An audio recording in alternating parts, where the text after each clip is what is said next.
بسم اللہ الرحمن الرحیم۔ گھر میں رکھی ہوئی یہ تین چیزیں برے حالات اور جادو کو دعوت دیتی ہیں۔ خدا را اسے اٹھا کر گھر سے باہر پھینک دیں۔ وہ تین چیزیں یہ ہیں۔ ہر گھر میں ایک چھوٹی سی چیز ہے جو روز بروز گھر میں نقصان کروا رہی ہے۔ کیا آپ جانتے ہیں وہ کیا ہے؟ اگر آپ نے آج یہ چیز اپنے گھر سے نہ نکالی تو یہ آپ کے گھر میں تنگ دستی، بدقسمتی، منفی اثرات اور جادو اس گھر میں داخل ہو جائیں گے۔ وہ چیز کیا ہے؟ آپ نے کبھی سوچا ہے کہ کچھ ایسے گھر ہوتے ہیں جہاں داخل ہوتے ہی دل گھبرا اٹھتا ہے؟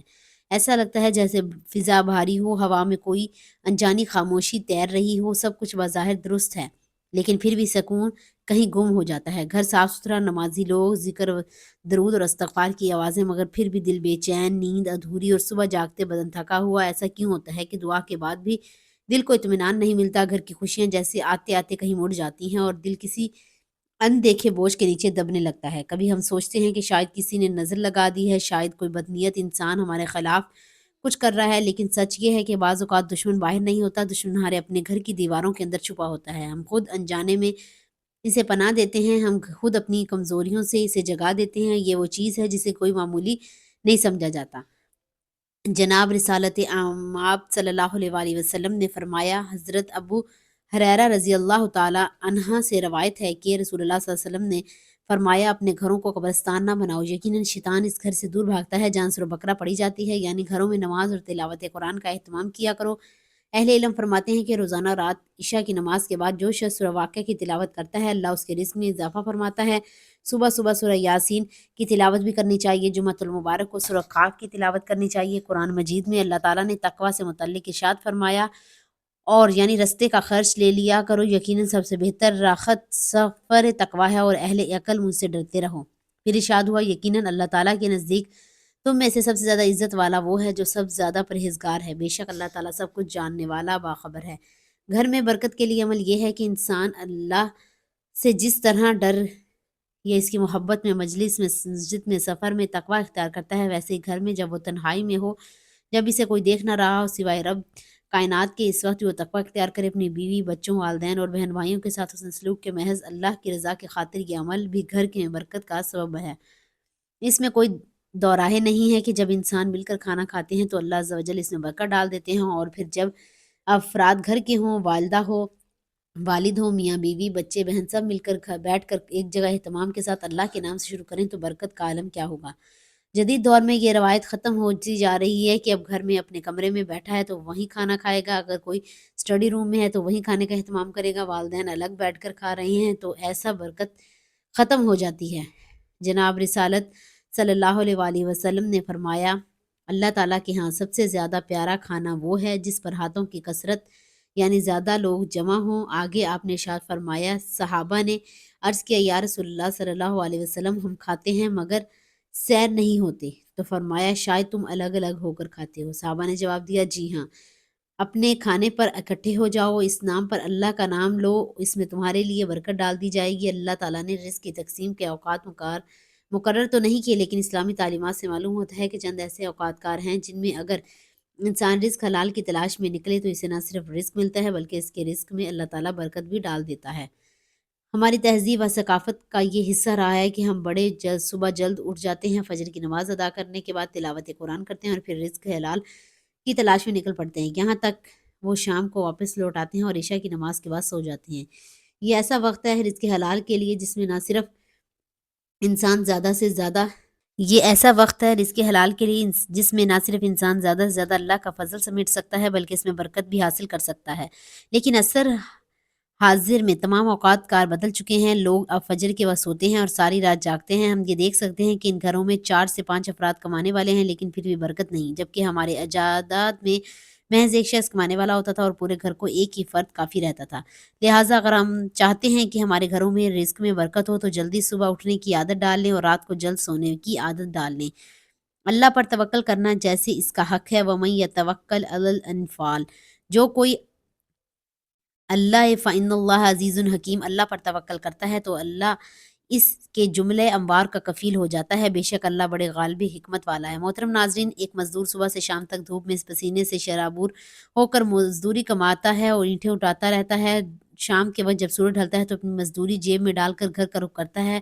وہ سکے اس کی محنت کا نچوڑ ہوتے ہیں۔ وہ سکون سے بچوں کے لیے کھانا پینے کی چیزیں لاتا ہے، کبھی گھر کے لیے آٹا، کبھی بچوں کے لیے دودھ، مگر اس کے باوجود اس کی زندگی میں ایک عجب سی اداسی بسی ہوتی ہے۔ یہ خوشی کا احساس نہ اطمینان کا لمحہ، جیسے اس کے گھر کی دیواروں نے سکون سے دشمنی کر لی ہو۔ وہ ہر رات وہ سجدے میں گر کر اللہ سے کہتا ہے، یا رب میں حلال کماتا ہوں، فضول خرچی نہیں کرتا، نماز پڑھتا ہوں، ذکر کرتا ہوں، پھر بھی میرے گھر میں برکت کیوں نہیں؟ مگر جواب خاموشی کے سوا کچھ نہ ہوتا ہے۔ دل بے چین رہتا ہے، تنگ دستی جیسے اس کے دروازے سے چمٹ گئی ہو۔ آخر اس دن اس نے گاؤں کے ایک بزرگ سے ملاقات کی۔ مزدوری نے اس کے سامنے اپنا دکھ رکھا، آنکھوں میں نمی لیے ہوئے بولا، بابا جی میں حلال کماتا ہوں، حلال کھاتا ہوں، پھر بھی میرے گھر میں بے سکونی کا گہوارہ ہے، خوشی جیسے میرے گھر سے روٹ گئی ہے۔ بزرگ مسکرائے اور نہایت نرمی سے بولے، بیٹا آج کے دن کی مزدوری نے تم کوئی چیز نہیں خریدی، 2 کلو مٹھائی لینا اور میرے پاس آنا، میں اس پر کچھ دم کروں گا، اور جب شام کو گھر پہنچو تو دروازے پر رک کر اپنے کان لگا کر سننا کہ تمہارے گھر کے اندر سے کیا آواز آتی ہے۔ تمہارے گھر میں رکھی ایک چیز تمہاری تنگ دستی اور بے سکونی کے حالات کا دروازہ کھول دے گی۔ مزدور نے تعجب سے دیکھا مگر چپ کر گیا۔ دن بھر کی محنت کے بعد شام ڈھلے، اس نے 2 کلو مٹھائی خریدی۔ جیسے اس گھر میں قدم رکھا تو 3 چیزیں گھر میں تنگ دستی، بے سکونی اور نیگیٹیوٹی کو دعوت دے رہی تھی۔ پہلی چیز، جب دیواروں پر شکر کی بجائے ناشکری ہو، کچھ گھروں میں داخل ہوتے ہی ایک عجیب سی خاموشی استقبال کرتی ہے، نہ کوئی شور، نہ کوئی چیخ و پکار، ایسا محسوس ہوتا ہے جیسے ہوا نے بھی سانس روک لی ہو۔ دیواریں کچھ کہنا چاہتی ہوں، ان پر لکھی تعریف خاموشی سب کچھ کہہ رہی تھی، وہ تعریف جو کسی قلم سے نہیں انسانوں کے رویے سے لکھی جاتی ہے۔ یہی وہ لمحہ ہوتا ہے جب گھر میں برکت کے دروازے بند ہونے لگتے ہیں، کیونکہ ان دیواروں پر اب شکر نہیں شکایت لکھی جاتی ہے۔ جہاں ہر گفتگو میں میرا نصیب کیوں نہیں کی گونج ہو، جہاں زبان پر ناشکری کا زہر اور دل میں مایوسی کی دھند ہو، وہاں رحمت کی قدم نہیں رکھتی۔ فرشتے خاموشی سے واپس پلٹ جاتے ہیں اور ان کی جگہ وسوسوں کی سرگوشیاں لے لیتے ہیں۔ کبھی شیطان دروازہ توڑ کر نہیں آتا، مگر ہم خود اس کے لیے دروازہ کھول دیتے ہیں۔ جب ہم الحمدللہ کی بجائے کاش ایسا ہوتا کہنا شروع کرتے ہیں، جب ہم نعمت کا معمول اور خامیوں کو عظیم سمجھنے لگتے ہیں، تو سمجھ لیجئے کہ روشنی کا چراغ بجھنے لگا ہے۔ وہی جو گھر امن دیتی تھی، برکت دیتی تھی رزق میں اور دل کو نرم رکھتی تھی، ناشکری کا ایک معمولی احساس نہیں، یہ ایک غیر مہری زہر ہے جو آہستہ آہستہ پورے گھر کی فضا کو کھا جاتا ہے۔ یہ باتوں سے شروع ہوتا ہے مگر اثر ماحول پر ڈالتا ہے۔ ایک وقت آتا ہے جب گھر بھرا ہوتا ہے مگر دل خالی، الفاظ زیادہ ہوتے ہیں مگر سمجھ ختم ہو، اور پھر زندگی کی رونقیں ایک ایک کر کے رخصت ہونے لگتی ہیں۔ شیطان ایسے گھر میں خوشی سے بسیرا کرتے ہیں جہاں زبان ناشکری بولے اور دل شکر کرنا بھول جائے، اور جانتا ہے کہ جہاں شکر نہیں وہاں سجدے بھی بے نور ہوتے ہیں، جہاں شکایت ہے وہاں دعا بھی دروازہ نہیں کھولتی، اور ہر دل میں یہ احساس ڈالتا ہے کہ تم محروم ہو، اور انسان اپنی موجودہ نعمتوں کو بھول کر خالی پن کی جال میں دھنستا چلا جاتا ہے۔ یاد رکھیں، شکر صرف الفاظ نہیں، ایک روشنی ہے۔ یہ وہ روشنی ہے جو اندھیروں کے پیچھے دھکیلتی ہے، جو فرشتوں کو متوجہ رکھتی ہے اور جو شیطان کے قدموں کو جلا دے۔ جس گھر میں زبان الحمدللہ کہنا سیکھ لے، اس گھر کی چھت بھی دعا بن جاتی ہے۔ اگر آپ چاہتے ہیں کہ تنگ دستی کا سلسلہ ٹوٹ جائے، بے سکونی کی زنجیریں کٹ جائیں اور گھر میں روشنی خود چل کر آئے، تو سب سے پہلے اپنے الفاظ کو بدلیں، کیونکہ جب دیواروں پر شکر لکھا جاتا ہے تو رحمت ان الفاظ کو پڑھنے آتی ہے۔ 3 چیزیں گھر میں تنگ دستی، بے سکونی اور نیگیٹیوٹی کو دعوت دیتی ہیں۔ دوسری چیز، جب آنکھیں عیب ڈھونڈنے کی عادی ہو جائیں۔ کبھی سوچا ہے کہ جب تیری آنکھ کی کسی کمی تلاش کرنے لگتی ہیں تو تیرے نصیب کی روشنی ختم ہو جاتی ہے، کیونکہ گھر کا سکون تیرے ہاتھ سے ریت کی طرح پھسلنے لگتا ہے۔ کیونکہ ہر چیز ہونے کے باوجود دل خالی، روح بوجھل اور فضا بے رونق لگتی ہے، اس لیے کہ وہ محبت کے لیے پیدا ہوتی ہے اب تنقید کا اختیار بن چکا ہے۔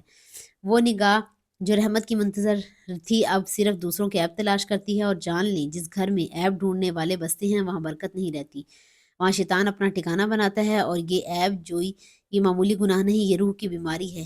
یہ وہ آگ ہے جو خاموشی سے دلوں کو جلاتی ہے، تعلقات کو راکھ کر دیتی ہے، گھر کی فضا کو اندھیروں میں بدل دیتی ہے۔ جس گھر میں ہر زبان کسی دوسرے کے قصور گنتی ہے وہاں رزق تنگ ہوتا ہے، دعائیں رک جاتی ہیں اور سکون ہجرت کر جاتا ہے۔ اور وہ آنکھ جو دوسروں کی خطائیں دیکھتی ہیں، کبھی اپنے آئینے میں جھانک کر تجھے اندازہ ہو کہ وہ عیب تو دیکھتا ہے تو تیرے دل کی اپنی غفلت کی دھند ہے جو دوسروں میں کمی کی تلاش کرتا ہے، وہ دراصل اپنے اندر خالی پن سے بھاگتا رہا ہوتا ہے۔ ایسے لوگ گھروں میں شور مچاتے چھوڑے جاتے ہیں مگر سکون کبھی نہیں۔ شیطان جانتا ہے کہ محبت والے گھر اس کے دشمن ہیں، اس لیے وہ گھروں کی نگاہوں میں زہر گھول دیتا ہے، وہ دلوں کی درمیان دیواریں کھڑی کر دیتا ہے، کانوں میں سرگوشی کرتا ہے، دیکھو اس نے تمہارے ساتھ ایسا کیا، اور جب تم اس کے بہکاوے میں آ جاتے ہو تو سمجھ لو تمہارے گھر کی فضا بدل گئی ہے، اب وہاں صرف وسوسے بستے ہیں، محبت نہیں۔ یاد رکھو، جس گھر کی آنکھیں عیب دیکھنے لگتی ہیں اس گھر کی برکتیں پردہ کر لیتی ہیں۔ جہاں نگاہ میں بدگمانی ہو وہاں فرشتے نہیں آتے، وہاں دشمن اور شیطان رقص کرتے ہیں، اس کی ہنسی تمہیں سنائی نہیں دیتی مگر تمہاری بے سکونی اس کی فتح کی گواہی دیتی ہے۔ دلوں کو جوڑنے والی آنکھیں جنتی ہوتی ہیں اور توڑنے والی آنکھیں جہنمی رحمت ان گھروں میں نہیں اترتی۔ جہاں نگاہیں پردہ ڈالنا جانتی ہیں، جہاں زبان محبت تلاش کرتی ہے، جہاں دل دوسروں کے لیے دعا کرتا ہے نہ کہ عیب بیان۔ اے مومن، اگر تو چاہتا ہے کہ تیرے گھر سے تنگ دستی کا سایہ رخصت ہو جائے، بے سکونی کی زنجیریں ٹوٹ جائیں، تو اپنی نگاہ پاک کر، عیب دیکھنے کی بجائے خوبی دیکھ۔ عیب چھپانے والا اللہ کا دوست بن جاتا ہے اور عیب پھیلانے والا شیطان کا۔ جب آنکھیں محبت دیکھنے لگتی ہیں تو رحمتیں خود دروازہ کھول کر آ جاتی ہیں، اور جب آنکھوں سے دوسروں کی کمی میں الجھ جائیں تو سمجھ لیں کہ شیطان تیرے ذہن میں اتر چکا ہے۔ تین چیزیں گھروں میں تنگ دستی، بے سکونی، نیگیٹو کو دعوت دیتی ہیں۔ تیسری چیز، جب دروازے دعاؤں سے نہیں آوازوں سے کھلے۔ کیا تم نے کبھی سوچا ہے کہ گھر وہ جگہ ہے جہاں امن اترنا چاہتا ہے، جہاں ہر سانس میں محبت کی خوشبو ہونی چاہیے، جہاں دروازے کھلے تو اسلام کی روشنی پھیلے، لیکن اگر وہی دروازے شور، تلخی اور چیخو پکار سے کھلیں، جہاں زحمت نے جگہ لے لی ہے، جب گھروں کے دروازے سلامی سے خالی ہو جائیں تو وہاں فرشتے نہیں آتے، جب الفاظ بھاری ہو جائیں تو فضا بھی بوجھل ہو جاتی ہے، اور جب گفتگو میں تلخی ہو تو برکت زمین سے اٹھ جاتی ہے۔ یہی وہ لمحہ ہے جب شیطان دروازہ کھولتا ہے اور کہتا ہے کہ اب یہ میرا گھر ہے۔ گھر کا شور صرف آوازوں کا نہیں ہوتا، یہ دلوں کے شور سے جہنم لیتی ہیں۔ جب ماں کا دل دکھی ہو جائے، ماں کا چہرہ بوجھل ہو، بچوں کے لہجے میں کراہواہٹ ہو، تو یہ دشواریاں سے ٹکرا کر واپس آتا ہے، اور ایسا وہ شور گھر کے در و دیوار سے روشنی کھینچ لیتا ہے۔ پھر وہی گھر جب کبھی سکون کا گہوارہ تھا، اب وہ بے برکتی کا مرکز بن جاتا ہے۔ یہ شور صرف الفاظ نہیں، یہ رحمت کے فرشتوں کے لیے بند دروازے ہیں۔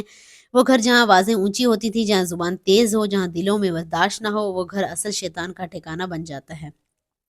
کیونکہ شیطان کو خاموشی نہیں، شور پسند ہے۔ اسے وہ گھر پسند ہے جہاں بحث ہو مگر دعا نہ ہو، جہاں غصہ ہو مگر صبر نہ ہو، جہاں میں ہوں مگر ہم نہ ہوں۔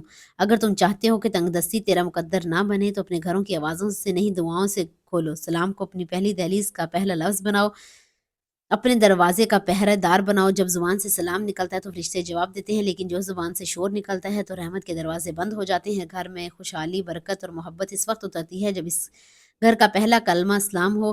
ناظرین، دعا ہے کہ اللہ تعالیٰ نیکی کی بات کو سننے، سمجھنے، اس پر عمل کرنے کی توفیق عطا فرمائے۔ میرا سننا، آپ کا سننا اپنی پاک بارگاہ الہی میں قبول و منظور فرمائے اور ہمارا خاتمہ ایمان پر فرمائے، آمین یا رب العالمین۔ ناظرین، ویڈیو اچھی لگی ہو تو ویڈیو کو لائک کریں، دوستوں میں شیئر کریں، چینل کو سبسکرائب کریں، اور کمنٹ باکس میں اللہ تعالیٰ کے 99 ناموں میں سے کوئی ایک نام لکھ کر کمنٹ سیکشن میں ضرور شیئر کریں۔ اللہ تعالیٰ ہم سب کا حامی و نافذ ناصر ہو، آمین، جزاک اللہ خیر۔